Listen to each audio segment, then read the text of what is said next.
অতে অজগরটি আসছে পেরে, আতে আমটি আমি খাবো পেরে। তোমরা বলছো না কেন? আমরা কইতাম না। কেন বলবো না? তো আমি যদি না কই তো কোনো অসুবিধা আছে?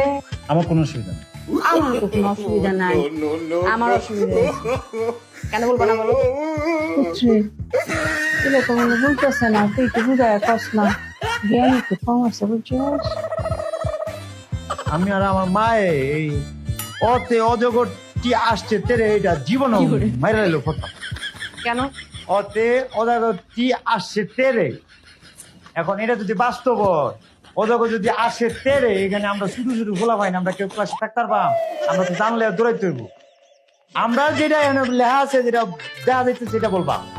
আমরা বলবো অতে অজগরটি আসে বসে। যদি এটা বলতে বলেন তাহলে বলবো, না বলতাম। আর আমরা সাথে খুব ভয় পাই। হ্যাঁ ঠিক আছে, বস। হ্যাঁ, আমি বলছি না। এখন বলো, এই যে আমের কথা যে কইলাই এইটাও পেলাম আমি কইতাম না, তোমার আবার কি সমস্যা? পরেরটা যে কইলাই সরে আছে আম, আমটি আমি খাবো পেরে। দেখি কোনো কত হইলো, আপনারা গাছ আছে, আম গাছ আপনার বাপের আছে, আপনার ইচ্ছে করলে পায়রা খাইতার ভাই, কিন্তু আমরা কি আছে? আমরা তো নাই গা, আমরা পায়রা খাইয়াম, আমরা কি আরেকজনের গাছে চুরি করবাম নি? তো কি বলতে হবে? এটা হইব আমটি আমি খাবো কিনে। আমরা কিনা খা, আমরা সুবিধার মধ্যে। তাই হ্যাঁ।